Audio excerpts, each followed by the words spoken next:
নমস্কার বন্ধুরা, তোমরা কেমন আছো? আমি খুব ভালো আছি। আশা করি তোমরা সবাই খুব ভালো আছো। আজ আমি একটু চিকেন রান্না করব। অনেক রাত হয়ে গেছে, কিন্তু হঠাৎ সবার খেতে ইচ্ছে করেছে, তো তার জন্য চিকেনটা রান্না করব। তাই খুব তাড়াতাড়ি রান্না করব, চটজলদি রেসিপি এটা। তো তোমরাও একবার চেষ্টা করবে। আমি বলে দিচ্ছি কিভাবে করব এটা। এটা আমি ম্যারিনেট করেছি আধ ঘন্টা আগে, জাস্ট সবে বলেছে তো সবাই, তো আধ ঘন্টা আগে আমি খুব তাড়াতাড়ি ম্যারিনেট করেছি, তার জন্য তোমাদের দেখাতে পারিনি। আমি এটা চিকেন নিয়েছি 1 কিলো মতো, সেখানে আমি 50 গ্রাম টক দই দিয়েছি, 1 চামচ লঙ্কার গুঁড়ো, 1 চামচ জিরের গুঁড়ো, 1 চামচ হলুদ গুঁড়ো, আর এই দেখতে পাচ্ছ ওপরে একটু নুন ছড়িয়েছি, জাস্ট সবে ছড়ালাম। তো এই দিয়ে আমি ম্যারিনেট করে রেখেছি। এবার আমি রান্নাটা স্টার্ট করব। তাড়াতাড়ি হবে খুব, কারণ আমি প্রেশারে করব। তোমরা এটা কড়াইতেও করতে পারো, খুব তাড়াতাড়ি হয়ে যায়, কিন্তু প্রেশারে আমি এই কারণে করব, আমার ঘরে বুড়ো শ্বশুর শাশুড়ি আছে, ওনারা খেতে পারেন না কড়াইতে করলে, ওদের তো একটু শক্ত লাগে। তাই আমি একটু চিকেন দিয়েই রান্নাটা করব, ওই প্রেশার কুকারেই রান্নাটা করব। তো তোমরা দেখতে থাকো, আশা করি তোমাদের ভালো লাগবে। খুব তাড়াতাড়ি হয়ে যাবে রান্নাটা। চলো এবার আমি আলুটা ভাজবো। তো একটু আলু দেবো আর কি রান্নাটাতে, কারণ সবাই রাত্রিবেলা রুটি দিয়ে খাবে, একটু চিকেনের সঙ্গে আলু না হলে ভালো লাগে না, বাঙালি বাড়ি বুঝতেই পারছো। তো তার জন্য আমি একটু আলু দেবো চিকেনে। দেখো তেল বসিয়ে দিয়েছি কড়াইতে, তেলটা হয়েও গেছে। এবার আমি আলুটা ছাড়বো।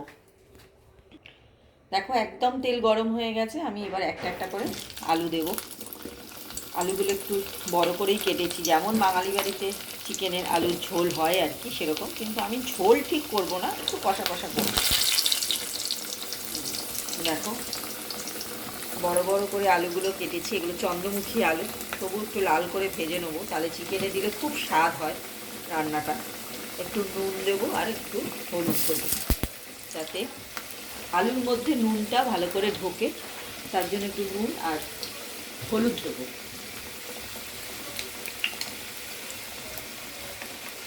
দেখো একটুখানি হলুদ দিলাম।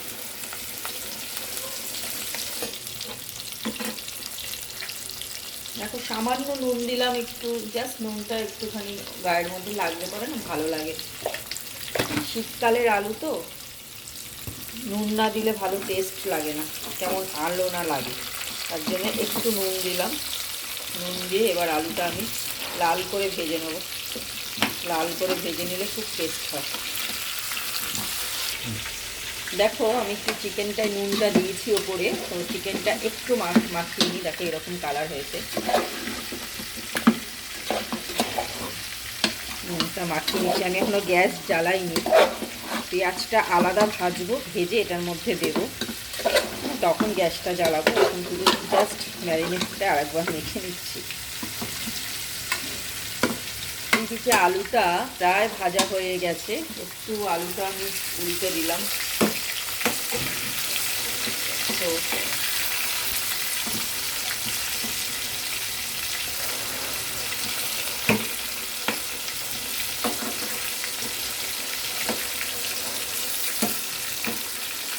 দেখো আলুটা উল্টে দিয়েছি, এবার একটু ভাজাটা হবে। এদিকে ম্যারিনেশনটা ভালোই হয়েছে, আধা ঘন্টা রেখেছি। চিকেন তো, মাটন হলে একটু বেশি রাখতে হয়, এটা যেহেতু চিকেন রান্না করছি তাই আধা ঘন্টাই ম্যারিনেট করলাম। এবার আমি পেঁয়াজটা ভেজে এটার মধ্যে দেবো। আলুটা ভাজা হয়ে যাক, তারপরে পেঁয়াজটা ভেজে এটার মধ্যে দেবো। দেখো বন্ধুরা আলুটা ভাজা হয়ে গেছে প্রায়, আমি আলুটা তুলে নিচ্ছি। লাল করেই মোটামুটি ভেজে নিয়েছি। আলু ভাজা খুব সুন্দর একটা গন্ধ বেরিয়েছে, যেহেতু নুন হলুদ দিয়ে ভেজেছি। শুধু ভাজলে এতটা সুন্দর গন্ধ বেরোয় না, চন্দ্রমুখী আলু তো, তার মধ্যে নুন হলুদ দিয়ে ভেজেছি, খুব সুন্দর গন্ধ বেরিয়েছে। তো যাকগে, তোমাদের তার গন্ধটা আমি শোকাতে পারবো না, তার জন্য নিজেদের রান্না করতে হবে। এবার আমি এটার মধ্যে দিচ্ছি তেজপাতা দুটো তেজপাতা দিয়ে আমি এই কেটে রাখা পেঁয়াজটা দিয়ে দেবো। একটু মোটা করে কেটেছি, যেহেতু আলাদা ভাজবো পেঁয়াজটা, তার জন্য আমি একটু মোটা করে কেটেছি পেঁয়াজটা, যাতে মাংসের সঙ্গে না খুব সুন্দর একটা গন্ধ বেরোয়, একটু গোটা গোটা থাকবে। একদম গলে গেলে মাংসটা একদম থকথকে হয়ে যায়, সেটা আবার আমাদের বাড়িতে কেউ পছন্দ করে না, আর রান্নাটাতেও ভালো লাগে না। তার জন্য আমি একটু গোটা গোটা, দেখো অনেক বড় বড় করে পেঁয়াজটা কেটেছি, অনেক মোটা মোটা করে। তো এই মোটা মোটাই থাকবে, আর খুব লাল করে ভাজবো না, হালকা ভাজা ভাজবো, যাতে পেঁয়াজটা ওইটার মধ্যে দিয়ে দেবো, মাংসটার মধ্যে দেবো, তো তার জন্য হালকা ভাজবো, আমি লাল করে ভাজবো না, ব্রাউন কালার হবে না, খুব হালকা ভাজা হবে। জাস্ট 2-3 মিনিট ভাজলেই এটা হয়ে যাবে। এটা ভাজি, ভেজে তারপর চিকেনের মধ্যে দেবো। দেখো বন্ধুরা, পেঁয়াজটা ভাজা হয়ে গেছে, খুব লাল করিনি আমি, কাঁচাই রেখেছি, জাস্ট কাঁচা গন্ধটা যেন পেঁয়াজের চলে যায় এরকমভাবে করেছি। দেখো পেঁয়াজটা ভাজা হয়ে গেছে। এবার আমি পেঁয়াজটা মাংসের মধ্যে দিয়ে দেবো, চিকেনের মধ্যে দিয়ে দেবো। গ্যাসটা বন্ধ করছি, এই দিকে গ্যাসটা।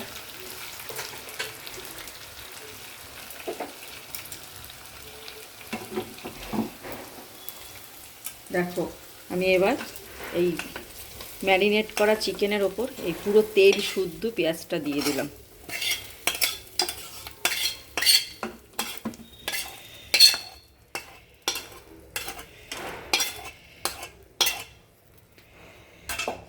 হয়ে গেল। এবার আমি গ্যাসটা জ্বালাবো।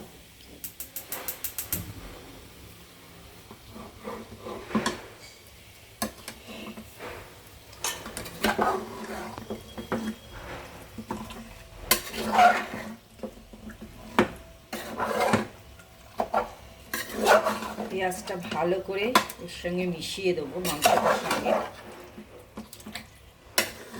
দেখো নুন দেওয়া হয়ে গেছে। মিষ্টি যদি তোমরা পছন্দ করো দেবে, আমরা একটুখানি মিষ্টি দিই। মিষ্টি দিলে এই সময় যদি একটু মিষ্টি দেওয়া যায়, চিনি দেওয়া যায়, কালারটা খুব সুন্দর আসে। তো তোমাদের পছন্দ হলে দেবে, না হলে না দেবে। এবার আমি এটার উপর দিয়ে দেবো আদা বাটা আর রসুন বাটা, বেশ খানিকটা দেবো, কারণ আদা বাটা রসুন বাটাটা দিলে বেশ টেস্টি হয়, গন্ধটাও ভালো হয়। দেখো 2 চামচ দিচ্ছি, একসঙ্গেই আমি বেটেছি।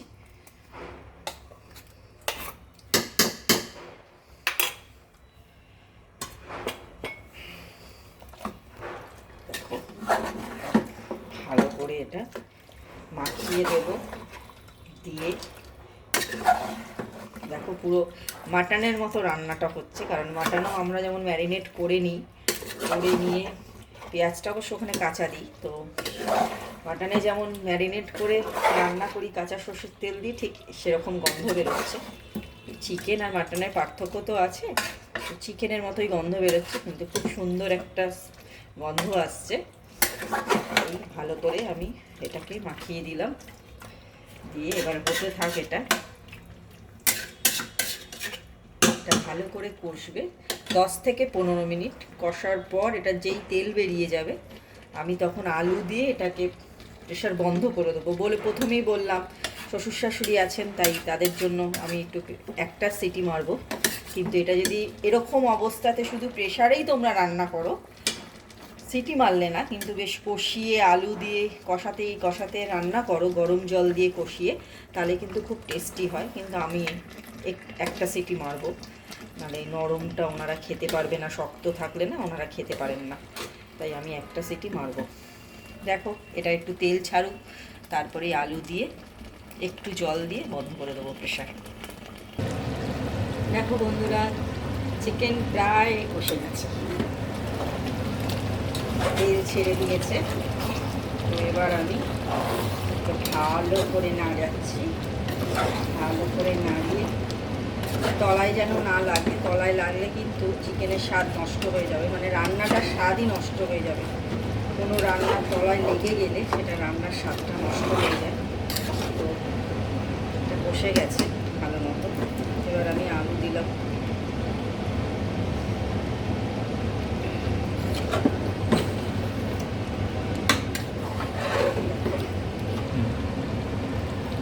দেখো ভালো করে নাড়ালাম। আলুগুলোর গায়ে মশলা লেগে গেছে। এবার আমি এটার মধ্যে যেটা করব সেটা হলো, আমি এটাতে ঠান্ডা জল দেবো না, আমি এটাতে ফুটন্ত গরম জল দেব। দেখো আমি একটু বাটি করে ফুটন্ত গরম জল করেছি, এটা আমি দেব। বাটিটায় ঢেলে নিই, তাহলে মানে যে তেলটা লেগে রয়েছে সেই তেলটা চিকেনেই চলে যাবে। দেখো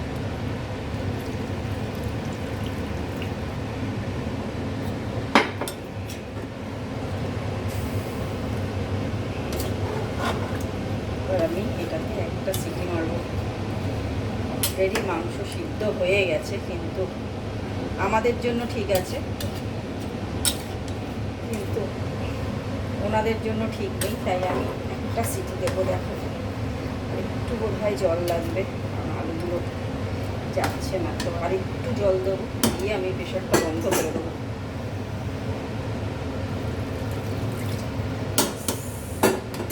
হয়ে গেছে, এটা মোটামুটি যা কষা হয়েছে সেটাই খাওয়া হয়ে যেত।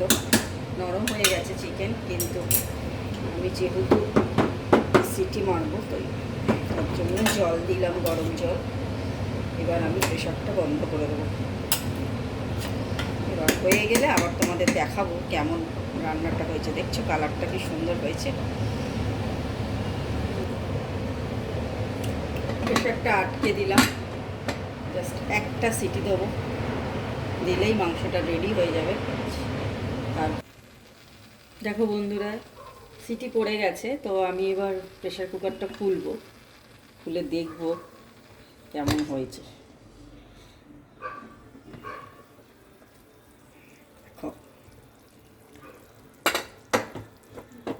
দেখছো কেমন কালারটা হয়েছে।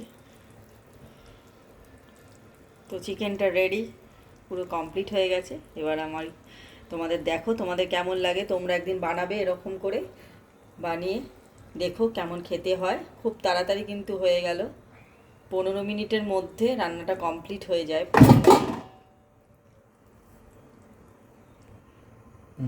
15 মিনিটের মধ্যে রান্নাটা হয়ে গেছে। তো এবার আমি সবাইকে খেতে দেবো। তো ভিডিওটা এখানেই আমি শেষ করলাম।